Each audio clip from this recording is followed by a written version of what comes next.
Hello guys, welcome back to potato స్టైరీ YouTube channel. Last వీడియోలో next gen GST అగ్రికల్చర్ని ఎలా effect చేసిందో తెలుసుకున్నాం కదా. ఈరోజు స్టూడెంట్స్కి రాబోయే బెనిఫిట్స్ కోసం తెలుసుకుందాం. ఇన్ కేస్ మీరు పార్ట్ 3 మిస్ అయినట్టయితే కింద ఉన్న లింక్ క్లిక్ చేసి ఇప్పుడే చూసేయండి. ఇంకా వీడియో స్టార్ట్ చేద్దామా?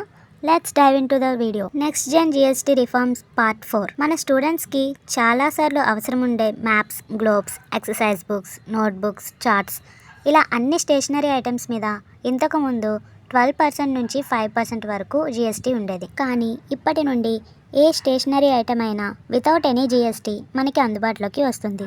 సో స్టూడెంట్స్కి లెర్నింగ్ కాస్ట్ తగ్గుతుంది అండ్ పేరెంట్స్కి కూడా ఫైనాన్షియల్గా భారం తగ్గుతుంది. సో విద్య అనేది అందరికీ అందుబాటులో ఉంటే మన దేశం ఇంకా అభివృద్ధి చెందుతుంది కదా. సో గాయస్, ఇది ఈరోజు వీడియో. ఈ వీడియో మీకు ఎలా అనిపించిందో కామెంట్ చేయండి. నెక్స్ట్ పార్ట్లో ఆటోమొబైల్స్ అండ్ ఎలక్ట్రానిక్స్లో సేవింగ్స్ కోసం తెలుసుకుందాం. ఈ వీడియో మీకు నచ్చినట్టయితే లైక్ చేయండి. నెక్స్ట్ పార్ట్ కోసం మన ఛానల్ని ఇప్పుడే సబ్స్క్రైబ్ చేసుకోండి. Keep smiling. బాయ్.